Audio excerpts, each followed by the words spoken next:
Okay, folks, here we go.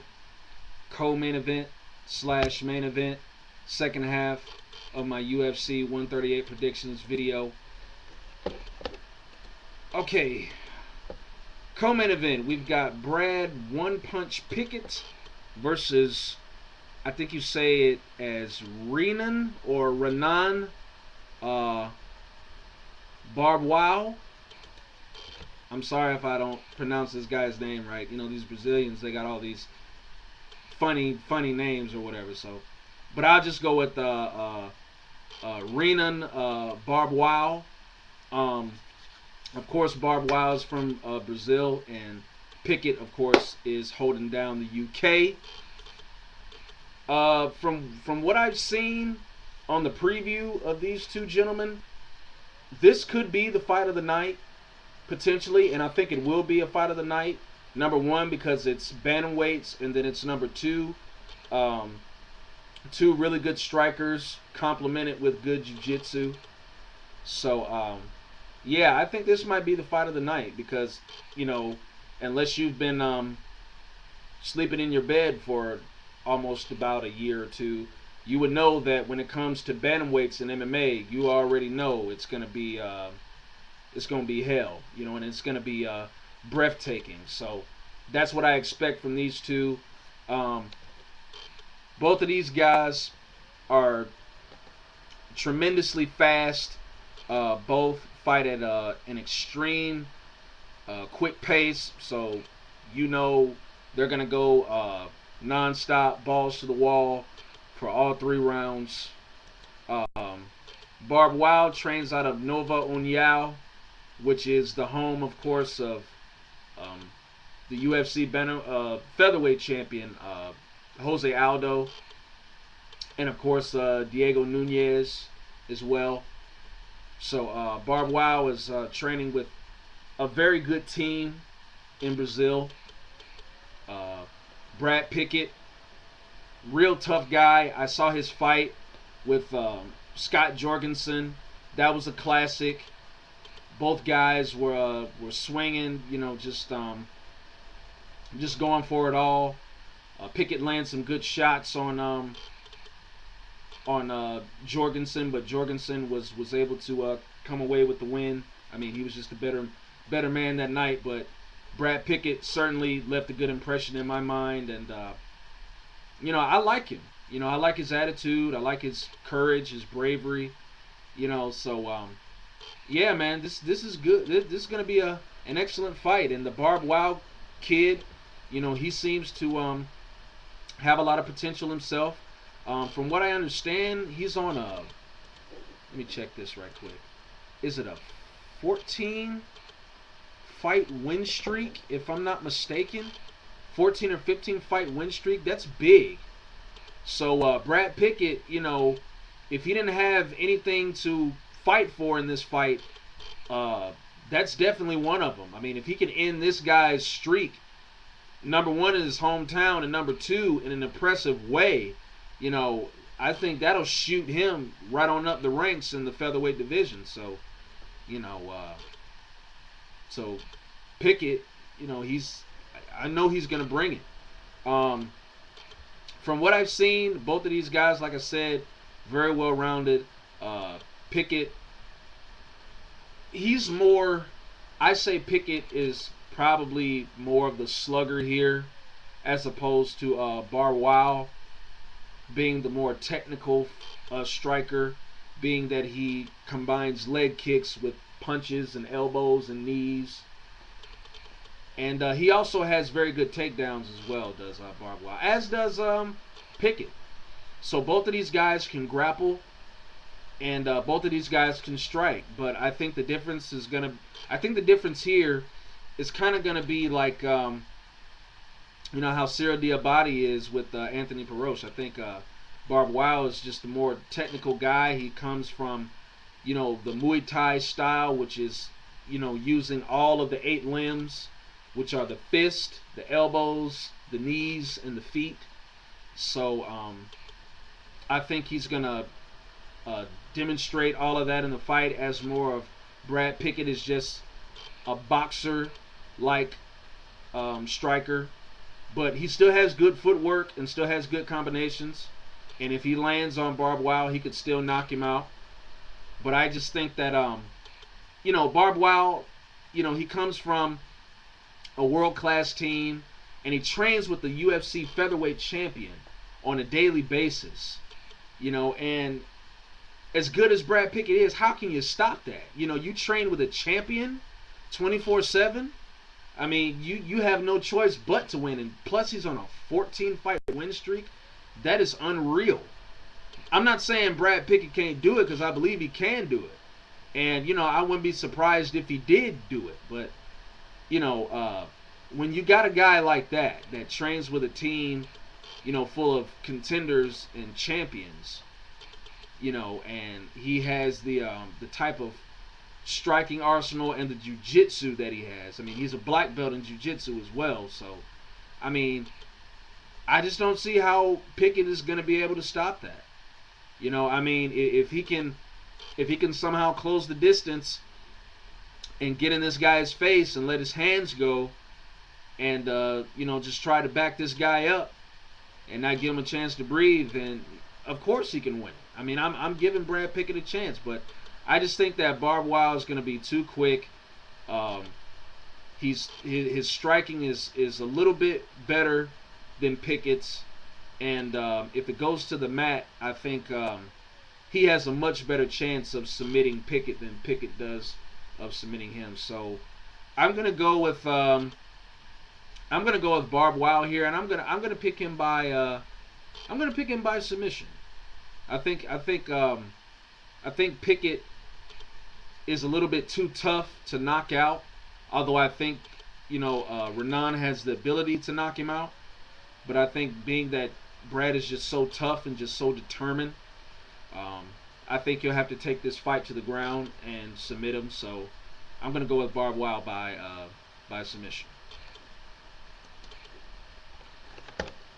And last, but certainly not least, the main event. And this fight, I can truly say I'm looking forward to, because not only is this a possible move up in the rankings fight, but this is also the first ever 5-round middleweight fight in MMA history and in the UFC as well.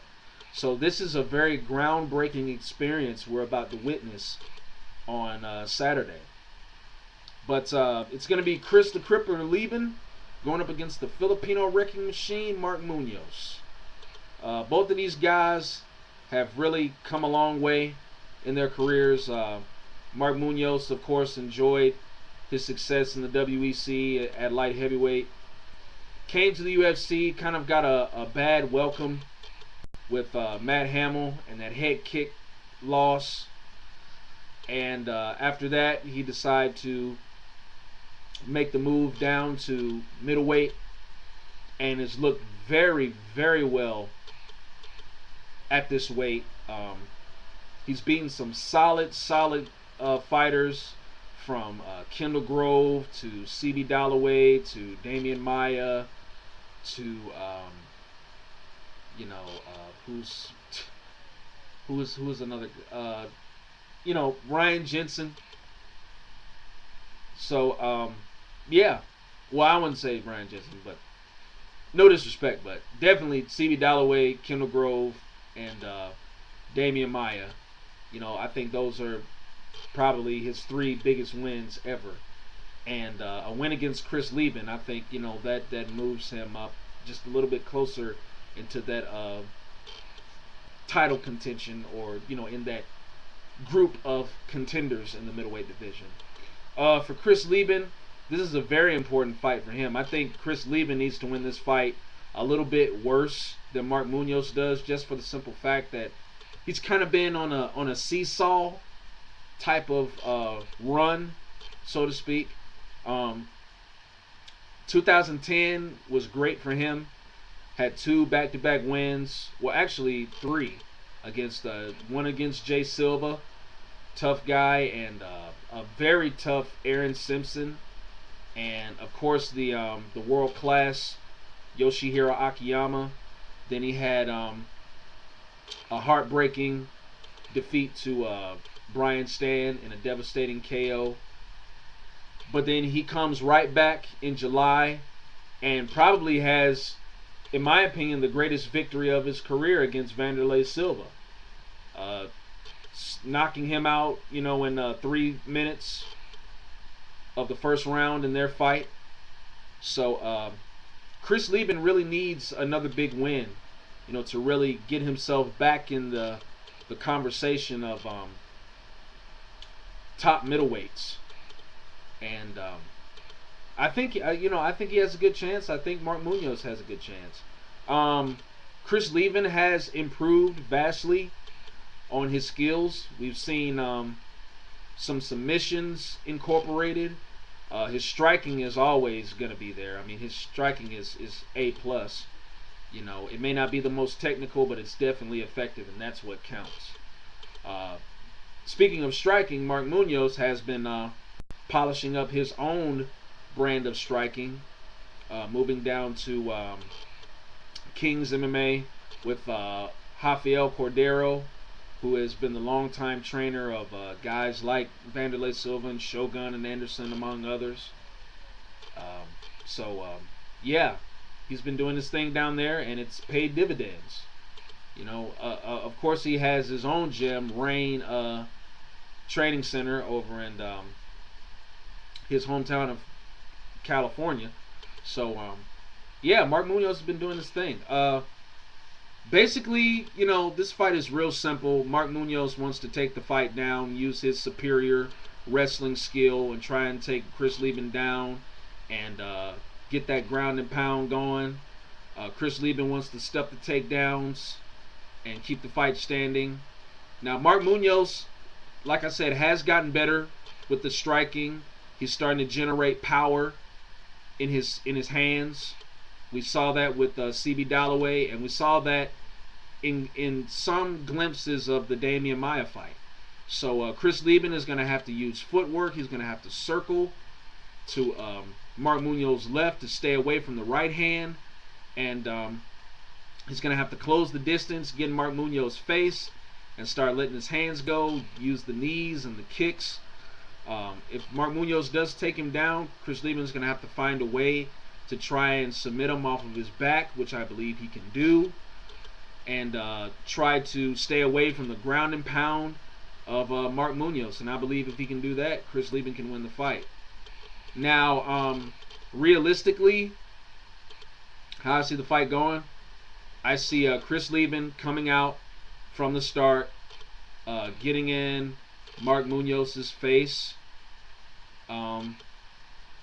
and I see Mark Munoz countering, kind of pushing Chris Lieben off, countering. I believe Chris Lieben will get caught a couple of times in this fight, but I made a mistake in the Wanderlei Silva fight, thinking that Wanderlei was gonna knock him out with a couple of shots, but Chris Lieben proved me wrong, and he came back and just completely floored Silva. So to say that Chris Lieben's going to get caught and dropped might be an understatement. But I just think that Mark Munoz's power might be a little bit too much for Chris Lieben to handle, because Mark Munoz made a good point in the pre-fight interview that Chris Lieben has trouble with guys that move around and use angles and hit Chris Lieben with straight punches, flush on the chin. That's what made Brian Stan so successful. He was able to catch Chris Lieben flush, and he was able to move around and use angles and all that good stuff. And I expect the same thing from Mark Munoz. So as much as I would love to see Chris Lieben win, I gotta go with Mark Munoz on this. Hopefully Chris Lieben will prove me wrong again and come out and just completely clobber Mark Munoz. But I'm going to go with Mark Munoz in this fight, and I'm going to pick him by another TKO. Sometime maybe between the second or third round.